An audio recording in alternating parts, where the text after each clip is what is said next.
A new building at Harris-Stowe State University points to a growing demand in the St. Louis region.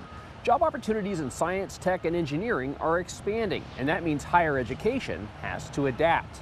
Welcome back to First Alert Forward. I'm Nathan Vickers. Tonight we're talking to local universities making a push to offer opportunities to students and working with employers to keep highly trained talent here in the St. Louis region. As finals week approaches, seniors like Amaya Rogers are preparing for the next chapter. Going to Harris-Stowe has truly made me realize the importance of advocacy with anything that you do. For her, the next goal is grad school. She wants to focus on researching MS, a cause that touches her family personally. My mother has multiple sclerosis. She has been a really big factor into why I want to pursue a career in research with this type of disease. I just, really want to just increase awareness about it. Harris-Stowe State University offers a small personal experience in St. Louis and one with a big impact on students. You have teachers here that know how smart you are and what you're capable of. There is nothing but potential here, and the potential you may not see for yourself can be unlocked by attending this university. The connection you have between the professors all the way up to the president is unmatched. There's Claire Tuma, who played soccer here and completed a biomedical engineering program and now works at Amatech O'Brien. I knew this is the path I wanted to take to do math and engineering. Reed Chun graduated that same year and now works with Boeing. Harris-Stowe's rigorous mathematics major prepared me for first my engineering degree in order to transfer from the theory of mathematics to the applied practice of the engineering. And we will start. And Brandon Williams is preparing too, working on a degree in secondary education. The opportunities are endless. You just have to be willing to apply yourself.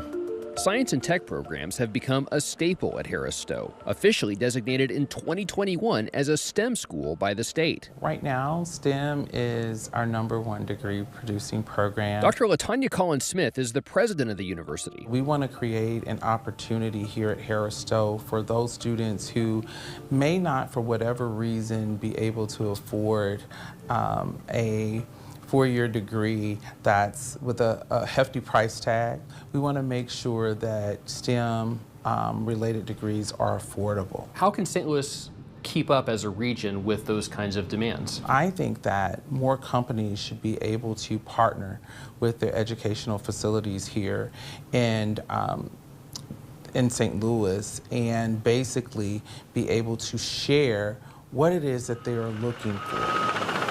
To help in that mission, the university is constructing its first new building in more than a decade, a new STEM center for its growing programs. One of our biggest issues was study space, but additionally, a new STEM building is going to bring new technology. Construction that you see on our campus is a $66 million project.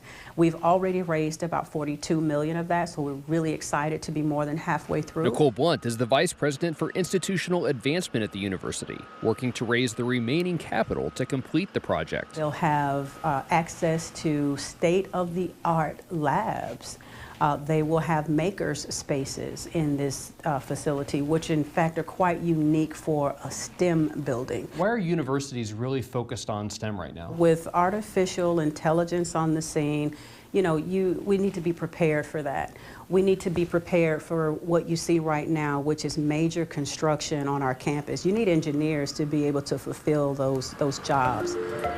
Other institutions are increasing their focus, too. Last fall, the University of Missouri-St. Louis launched a new engineering school. George Nana is a mechanical engineering professor and the school's founding director. He says the mission isn't just about educating and training new professionals, but keeping that talent here in the region. Having a program like this increases the number of engineers that are being graduated. What can the region do to ensure that graduates stay here and find opportunities? We have significant number of industry. So having internship opportunity, working closely with the industry, and building that partnership earlier on is really critical. Also, already, I think roughly 80% of the graduates stay back in the St. Louis area. And having engineering school here and with graduates staying back will really enable attracting more industries because now you have additional workforce.